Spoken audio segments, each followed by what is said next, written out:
बिस्मिल्लाहिर्रहमानिर्रहीम। अस्सलाम वालेकुम नादरीन, आप यूट्यूब चैनल देख रहे हैं। मैं इमरान खान हूँ। नादरीन, पाकिस्तान के रियासती इदारों के लिए काम करने वाले जो सहाफ़ी हैं, जो लोग हैं, और जो पाकिस्तान के मीडिया के ऊपर जो चीज़ें चल रही हैं, जिस तरीके से पाकिस्तान का मीडिया इसको रिपोर्ट कर रहा है तो बहुत अफसोसनाक। लेकिन कश्मीरियों का जो नया नाम रखा गया है वो है शरपसंद। यानी जहाँ पे भी कश्मीरी कोई एहतजाज करते हैं, अपने हक़ के लिए बाहर निकलते हैं, पुरअमन रह के कोई आवाज़ उठाते हैं, वो कहा जाता है जी शरपसंद है, और उन्हें शरपसंद करार दिया जाता है। ये नया नाम कश्मीरियों का रख दिया गया। इसी तरह ना पाकिस्तानियों के नाम बिगाड़े जाते हैं। इसी तरह से नाम बिगाड़ने के बाद उन्हें पहले बुरा कहा जाता है, फिर बुरा दिखाया जाता है, फिर प्रोपेगेंडा किया जाता है और फिर उनको मारा जाता है। यही काम बंगालियों के साथ किया गया, मुहाजिरों के साथ किया गया, बलोचों के साथ किया गया, पश्तूनों के साथ किया गया, कबाइलियों के साथ किया गया। आज कश्मीरियों के साथ किया जा रहा है। बचेगा कोई नहीं। बारी बारी, सबकी बारी। पंजाब में बेशुमार लोगों के घरों के ऊपर धावा बोला जा चुका है पाकिस्तान की एजेंसियों और पुलिस की जानिब से।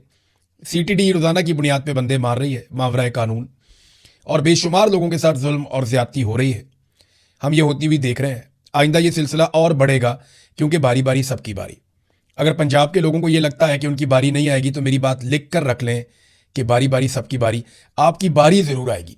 मेरी कोई और बात पूरी हो या ना हो, ये बात तो मुझे पूरा यकीन है कि बारी बारी सबकी बारी।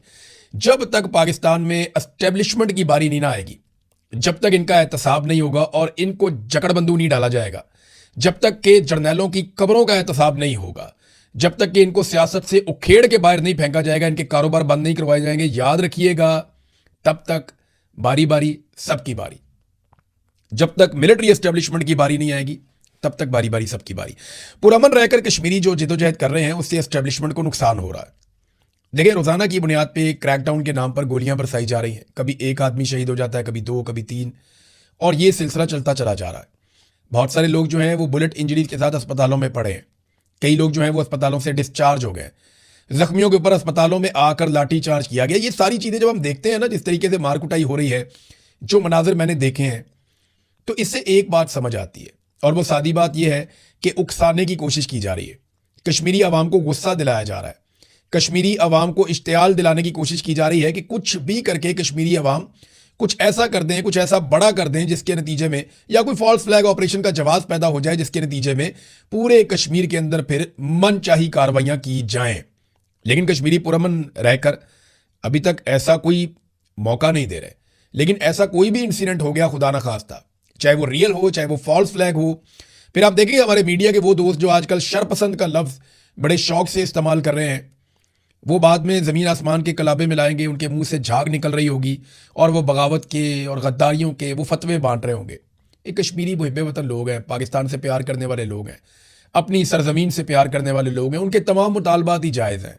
फजल रहमान जैसे आदमी ने कहा असेंबली में खड़े होकर कि बताएं उनका कौन सा ऐसा मुतालबा है जो जायज़ नहीं है। मुतालबात तो उनके सारे जायज़ हैं, तो उनके मुतालबात मानने की बजाय उनको मार रहे हैं। और चंद तनख्वाहदार मुलाजमीन है जो अपनी जिद और हटदर्मी की वजह से है, उसके चक्कर में पाकिस्तानियों और कश्मीरियों की कई दहाइयों की जो मेहनत है वो उस पर पानी फेर रहे हैं। कई दहाइयों तक हमने सब्र किया, तहम्मुल किया, मिलकर रहे, प्यार बांटा, मोहब्बत बांटी। एक तरह से हम सारे पल कर बड़े हुए, हमें फर्क ही नहीं था एक दूसरे से, लेकिन वो सारी मोहब्बत जो है ना वो मट्टी में मिला दी। चंद तनख्वाहदार लोग हैं, वो बंद कमरे में बैठ के फैसला करते हैं। उनकी जिद है, उनकी हटदर्मी है कि वो चीज़ें अपनी मर्जी से करेंगे, और उनकी उस हटदर्मी ने हमारी कई दहाइयों की पाकिस्तानियों की मेहनत को ज़ाया किया है, और लगातार यही करते चले जा रहे हैं। मैं कश्मीर से आपको बहुत इंपॉर्टेंट चीज़ें रिपोर्ट करूंगा। देखें, जो सहाफ़ी हैं उनको भी धमकाया जा रहा है, जो वहाँ पे ह्यूमन राइट के एक्टिविस्ट हैं उनको धमकाया जा रहा है, जिस आदमी की आवाज़ थोड़ी बहुत सुनी जाती है उसको धमकाया जा रहा है। हर किसी के ऊपर गद्दारी का लेबल लगाया जा रहा है। आप ये करते करते पूरी कौम को ही गद्दार बना देंगे, जैसे आपने बलोचों को बना दिया गद्दार। आज सारे बलोच वो गद्दार समझे जाते हैं आप लोगों की नज़र में। इसी तरह बंगालियों को भी आपने सबको गद्दार बना दिया था, फिर जाके वहाँ माफिया मांगनी पड़ी। तो नाज़रीन, खैबर पख्तूनख्वा की सूरत हाल पे अब आ जाते हैं। खैबर पख्तूनख्वा की हुकूमत अदालत में गई है कि हमने बजट पेश करना है, तो हमारी काबीना ने भी ये फैसला किया है कि इमरान खान साहब से मुशावरत हमारी करवाई जाए। अब इस पर जो है वो अदालत ने कुछ एतराज़ात लगा दिए। अब एतराज़ात 3 दूर हो गए हैं, एक आधा एतराज़ रह गया है। 18 तारीख को दोबारा समात होगी। तो क्या ये बजट ऐसे ही लटकता जाएगा? मुजम्मल असलम ये कह रहे हैं कि तरक्याती बजट के हवाले से फैसला तब तक नहीं होगा जब तक कि इमरान खान साहब से मुलाकात नहीं होगी। देखिए, खैबर पख्तूनख्वा का जो तरक्याती बजट है ना, इसमें कटौती आज नहीं हो रही। 2024 में जब ये हुकूमत बनी, देखें 2022 में ये लोग आए थे, 2023 में इन्होंने पाकिस्तान की मईशत का जनादा निकाल दिया था। 2024 में इमरान खान साहब को जेल में 2023 की एंड में डालने के बाद अगस्त में इन्होंने जेल में डाल दिया था और 2024 में इन्होंने हुकूमत बना ली अपनी जाली। उस वक्त से लेकर अब तक ये लगातार तरक्याती मंसूबे बंद करवाते आए। सबसे ज़्यादा मंसूबे मैंने आपको बताया था उस दौर में एक वीलॉग करके 2024 में हुकूमत बनने के बाद जब पहला बजट आया था कि खैबर पख्तूनख्वा के सबसे ज़्यादा तरक्याती मंसूबे बंद कर दिए गए। बहुत सारे डैम्स, बहुत सारी सड़कें, बहुत सारी यूनिवर्सिटीज़, बहुत सारे अस्पताल, सेहत के मंसूबे, तालीम के मंसूबे, इंफ्रास्ट्रक्चर के मंसूबे, मवासलात के मंसूबे और बेशुमार ऐसे मंसूबे जो खैबर पख्तूनख्वा को बहुत आगे ले जा सकते थे, वो मंसूबे बंद कर दिए गए। ये 2024 में हुआ। फिर 2025 में बाकी मंसूबे बंद कर दिए गए और अब 2026 के बजट में जो तरक्याती मंसूबे इक्का दुक्का बचे थे वो सारे ना सिर्फ बंद किए जा रहे हैं बल्कि पाबंद किया जा रहा है कि आइंदा कोई तरक्याती मंसूबे ना बने। यानी है ना अजीबोगरीब बात। दावे करते हैं कि हम तरक्की कर रहे हैं, दावे करते हैं कि हम पाकिस्तान को आगे लेकर जा रहे हैं, लेकिन इनके अपने आदादोशुमार इनके अपने दावों की नफी करते हैं।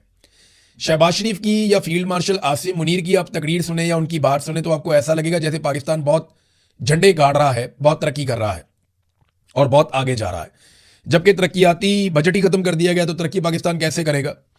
हुकूमती आदादोशुमार और हुकूमती दावे जो हैं वो एक दूसरे से मैच नहीं करते। आदादोशुमार ये बताते हैं कि कर्जे हमने तारीखी नौयत के लिए हैं, लेवी हमने तारीखी नौयत की लगा दी है, गुर्बत आज पाकिस्तान में तारीखी नौयत की बढ़ चुकी है, बेरोज़गारी तारीखी नौयत की बढ़ चुकी है, महंगाई में तारीखी इजाफा हुआ है। ये आदादोशुमार सरकारी हैं जो बताते हैं। सरमायाकारी पाकिस्तान की तारीख में कम तरीन सतह के ऊपर जारी है। तरक्याती बजट में तारीखी कटौती कर दी गई है। तजारती खसारा हमारा तारीखी नौयत का हो रहा है। पाकिस्तान में तारीखी नौयत का ब्रेन ड्रेन हो रहा है। बहुत बड़े पैमाने पर लोग पाकिस्तान को छोड़ छोड़ कर बाहर जा रहे हैं और मनी लॉन्ड्रिंग भी तारीखी नौयत की हुई है। वज़ीर दाखिला के बकौल $100 अरब अभी हाल ही में पाकिस्तान से निकलकर बाहर चला गया। एक अरब डॉलर के लिए हम तरसते हैं, तड़पते हैं, लोगों से मांगते हैं, भीख मांगते हैं, लेकिन $100 अरब उसी मुल्क में से निकलकर वजीर दाखिला के बकौल पाकिस्तान से बाहर चला गया। फिर उसने कहा था कुछ लोगों को उल्टा लटकाएंगे तो पैसे वापस आ जाएंगे। उसके बाद पीपल्स पार्टी ने कॉपरेशन शुरू कर दी। फिर आपके सामने ये सारा कुछ जो हुआ, उन्हें गिलगित बल्तिस्तान में हुकूमत भी बनाकर दे दी गई है। ये खबरें नाज़रीन मीडिया में चली कि बैरिस्टर गौहर और सुहेल अफरीदी के हवाले से कि उनकी इमरान खान साहब से किसी की मुलाकात हुई, किसकी नहीं हुई। कोई कह रहा है सुहेल अफरीदी की हुई है, कोई कह रहा है बैरिस्टर गौहर की। वो लोग तरदीद कर रहे हैं जी हमारी मुलाकात नहीं हुई। देखिए, मैं आज भी इमरान खान साहब की रिहाई के हवाले से चंद बातों पर कायम हूँ। ये मैंने आपको बहुत पहले बताया था और अब यही होगा। जब तक 26वीं आईनी तरमीम नहीं हुई थी तब तक मैं ये कह रहा था कि इमरान खान साहब के केसेस अदालतों में टिक नहीं सकेंगे, लिहाजा अदालतों के जरिए इमरान खान साहब बाहर आ जाएंगे जैसे ही उनके केसेस लगेंगे।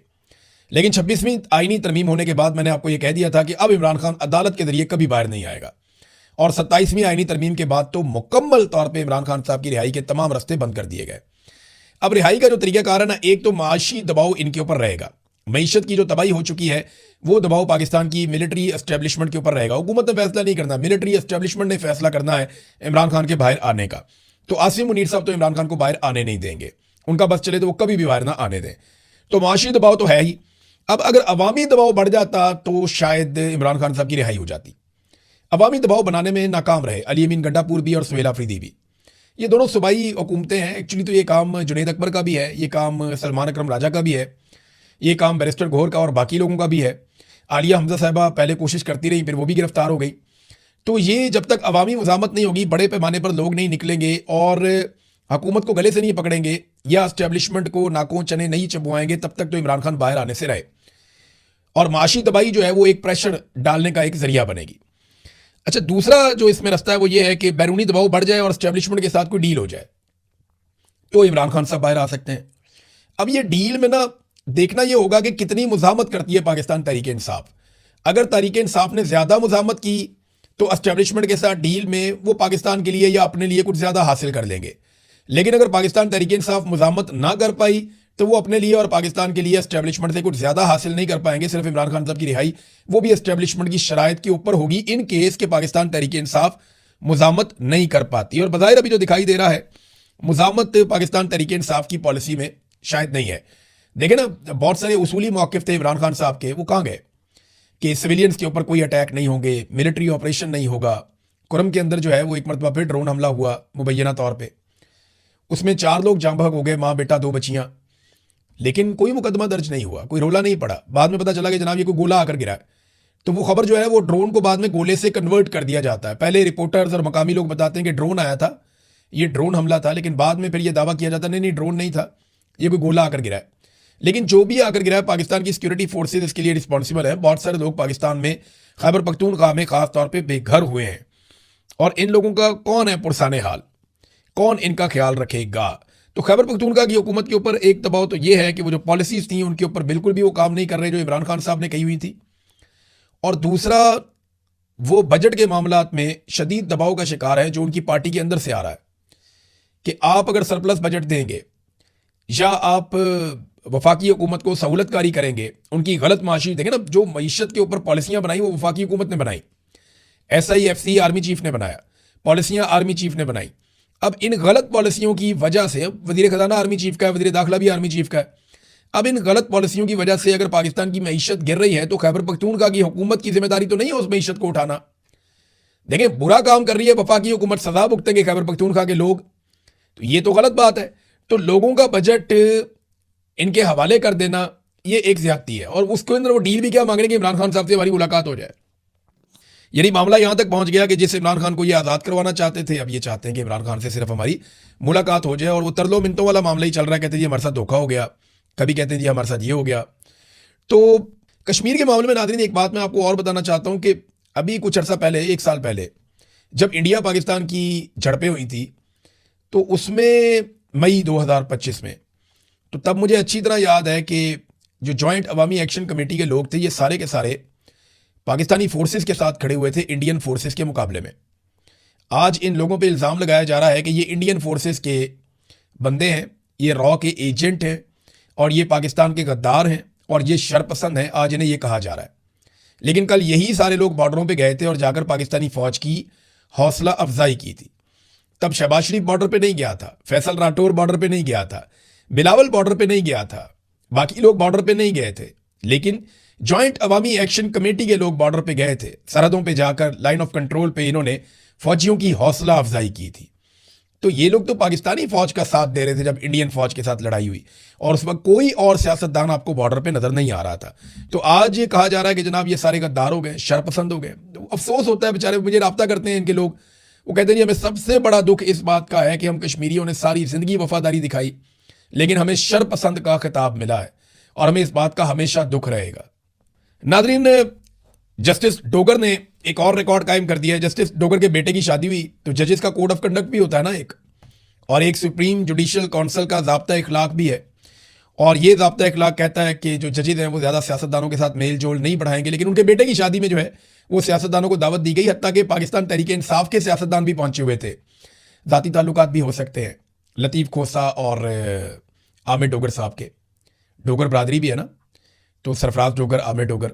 लेकिन अगर ज़ाती ताल्लुकात हैं तो वो इमरान खान साहब को कम से कम इंसाफ ही ले दें। फेवर तो कोई नहीं मांग रहे, इमरान खान साहब तो सिर्फ इंसाफ मांग रहे हैं, मेरा केस ही लगा दो। 1.5 साल से केस नहीं लग रहा, 1.5 साल हो गया केस नहीं लग रहा। उनके बेटे के वलीमे में, शादी में शिरकत के लिए लोग गए थे। तो ये भी एक कोड ऑफ कंडक्ट की खिलाफ वर्जी है। जो कोर्ट रिपोर्टर्स हैं वो इसके ऊपर बेचारे आवाज़ उठा रहे हैं। कोर्ट रिपोर्टर्स को उठा के बाहर निकाल दिया। सुप्रीम कोर्ट ऑफ पाकिस्तान से भी आहिस्ता आहिस्ता हर जगह से बाहर निकलेंगे। और ये वो कोर्ट रिपोर्टर्स हैं जो माजी में यानी वो ये दावे करते रहे हैं और बड़ा जजेस के बारे में बड़ी आवाज़ उठाते रहे हैं, बड़ी कोशिश करते रहे हैं। अब मुझे ना ये, मैंने एक बात बहुत पहले कही थी कि बारी बारी सबकी बारी, मैंने अभी इस वीलॉग में भी कही है। तो ये जितने हमारे जर्नलिस्ट हैं ना, जिन्हें लगता है कि इनकी बारी कभी नहीं आएगी, तो याद रखिएगा इन सब की बारी आएगी। काशिफ अब्बासी साहब मुझे एक दौर में कहा करते थे कि यार ज़रा हाथ हौला रख, और ख़ुद उनका प्रोग्राम बंद पड़ा हुआ है पिछले कई महीनों से। तो बारी बारी सबकी बारी, हाथ हौला रखें या हाथ तगड़ा रखें, कुछ भी करें, जब तक आप बादशाह सलामत की दिन रात चापलूसी नहीं करेंगे तब तक आपकी नौकरी को खतरा रहेगा, और बारी बारी सबकी बारी आएगी। CTD नादरीन कत्लेआम करने वाली एक मशीन बनी हुई है। उनके अफसरान को सॉफ्ट इमेज दिखाने के लिए, क्योंकि हार्ड स्टेट तो पाकिस्तान बन गया है, बंदे मारना तो पाकिस्तान में मसला ही कोई नहीं है। सॉफ्ट इमेज दिखाने के लिए उनके अफसरान को कोट पैंट टाई पहना के जो है वो बिठा दिया गया, क्योंकि ऑस्ट्रेलिया के वज़ीर आज़म ने भी मुतालबा किया कि जनाब हमारे शहरी वहाँ पे आए हुए थे, वहाँ गोलियाँ मार के सड़क पे कत्ल कर दिया, ये तो बड़ा नामुनासिब है। 2 बंदों को गोलियाँ लगी हुई हैं, एक 9 साल की बच्ची शहीद हो गई है। अब ये ऑस्ट्रेलियन ना होते तो सोचे क्या होता। ऑस्ट्रेलियन ना होते ना तो जो मकतूलीन है ना, उनके ख़ानदान वाले कह रहे होते कि अच्छी खासी पुलिस की गोली जा रही थी, मकतूल भाग के गोली के आगे आ गया, मकतूल का कसूर है। या उनसे प्रेस कॉन्फ्रेंस करवा दी जाती कि मकतूल जराइम पेशा था और शुरू से यही चीज़ें करता था। यानी यहां पे इस लेवल पे दबाव डाला जाता है, इंसाफ नाम की तो चीज ही कोई नहीं है। तो सीसीडी जो है, देखिए ना, ये चट्टा साहब को सोचना चाहिए, जिन्हें हेड बनाया गया सीसीडी का, उन्होंने ये सारा डिजाइन किया हुआ मामला कत्लेआम का। मैंने आपको बताया ना कि एक रात को अदालत लगती है 12 बजे, वहां बैठा हुआ एक आदमी ये फैसला करता है कि कौन जिंदा रहेगा और कौन नहीं रहेगा, और उस आदमी का अपना बैकग्राउंड करप्ट है, उसके ऊपर करप्शन के सीरियस एलिगेशंस हैं। और वो जो आदमी जो रात को बैठ के ये फैसला करता है 12 बजे कि किसको कत्ल करना है और किसको जिंदा रखना है, उसका कोई जुडिशरी का बैकग्राउंड नहीं है। उसे नहीं पता कि कानून और इंसाफ और जजेस कैसे काम करते हैं, जुडिशरी कैसे काम करती है। जैसे मिलिट्री कोर्ट गलत है, वैसे ये वाली जो अदालत लगाई जाती है, मैं आपको बार बार कह रहा हूं कि एक अदालत लगती है जहां पे ये फैसला करते हैं कि इसको मार दो और इसको छोड़ दो। तो आज नहीं तो कल ये कत्ल तो गले पड़ेंगे, और जवाब तो चट्टा साहब आपको देना पड़ेगा, और आपसे जवाब इस जहान में भी आपको देना पड़ेगा। अगले जहान में भी कितने ही लोग आपका गिरेबान पकड़ेंगे, क्योंकि बेशुमार तो फिर इसके अंदर बेगुनाह भी मारे जाएंगे। तो फिर आप एक एक कत्ल का आपको जवाब देना पड़ेगा। लग पता जाएगा आपको, बल्कि हर जालिम को लग पता जाएगा जिसने जुल्म किया होगा। नादरीन, अब जरा इंटरनेशनल खबरों की तरफ चले जाते हैं। अमेरिका की जानिब से डोनाल्ड ट्रंप ने और जेडी वैंस, जो उनके वाइस प्रेसिडेंट हैं, उन्होंने दस्तखत किए मुआहदे के ऊपर जो एमओयू साइन हुआ ईरान के साथ, जबकि ईरान की जानिब से उनके स्पीकर ने बाकर कालीबाफ ने एमओयू के ऊपर दस्तखत किए हैं। हालिया तारीख में अमेरिका की सबसे बड़ी वाज़ेह शिकस्त है ये, और इसकी सियासी कीमत डोनाल्ड ट्रंप को ज़रूर चुकानी पड़ेगी, जो मर्जी कर ले वो। आपने हुर्मुज़ को खुलवाना ये का कामयाबी है, जंग से पहले भी खुली थी। ईरान एटमी तजर्बा ना करे, वो तो आयतुल्लाह अली खामनाई ने फतवा दिया हुआ था और उन्होंने तो करना ही नहीं था। अगर इन दो शराइत पे अमेरिका अपनी बहुत बड़ी कामयाबी समझ रहा है, तो ये कामयाबी तो बगैर जंग के भी अमेरिका के पास थी कि आपने हुर्मुज़ भी खुली हुई थी, ईरान एटमी धमाका भी नहीं कर रहा था। ये दो कामयाबियां इस जंग से पहले, यानी 28 फरवरी को अमेरिका ने अटैक किया ईरान के ऊपर, उससे पहले आपने हुर्मुज़ खुली हुई थी, और ईरानी सुप्रीम लीडर का फतवा मौजूद था कि हम कभी भी एटमी धमाका नहीं करेंगे। तो ये दोनों चीजें तो पहले भी अमेरिका के पास थी। तो अब उन्होंने क्या हासिल किया, यानी इसे कामयाबी समझना अमेरिकन नहीं समझेंगे, अमेरिकन बेवकूफ नहीं है, अमेरिकन इसकी मुखालफत करेंगे। इसराइली वज़रा के इंतहाई मायूस कुन और बहुत गुस्से वाले और मायूसी वाले उनके स्टेटमेंट्स आ रहे हैं, कभी मीडिया के ऊपर, कभी सोशल मीडिया के ऊपर। तो इसराइल इसको एक नाकामी समझ रहा है, इस मुआहदे को। उनके अहदाफ हासिल नहीं हुए, बल्कि उल्टा इसके अंदर जो है वो ईरान का फायदा हो गया। देखें, बजाय इसके कि ये ईरान से ये करवाते कि वो हमास की, हिजबुल्लाह की और हौसियों की सपोर्ट ना करे, उल्टा ये हुआ कि इसराइल को बाउंड किया गया कि वो इन लोगों के ऊपर या तंजीमों के ऊपर अटैक ना करे। तो जहां पे आप डट जाते हैं ना, खड़े हो जाते हैं, आप लड़ाई लड़ते हैं, आप मुकाबला करते हैं, वहां पे फिर चीजें आपके हक में बदलती हैं। तो ईरान ना अल्टीमेटली इस लड़ाई का फातेह बना है। अब अरब ममालिक के ऊपर ये एक बड़ी जिम्मेदारी आ जाती है, क्योंकि उनका एक बड़ा इम्तिहान होगा कि वो बैलेंस कैसे क्रिएट करते हैं इस रीजन में। इस पर बात करेंगे किसी दिन। अब तक के लिए इतने, अपना ख्याल रखिएगा, अपने चैनल का भी। अल्लाह हाफिज़।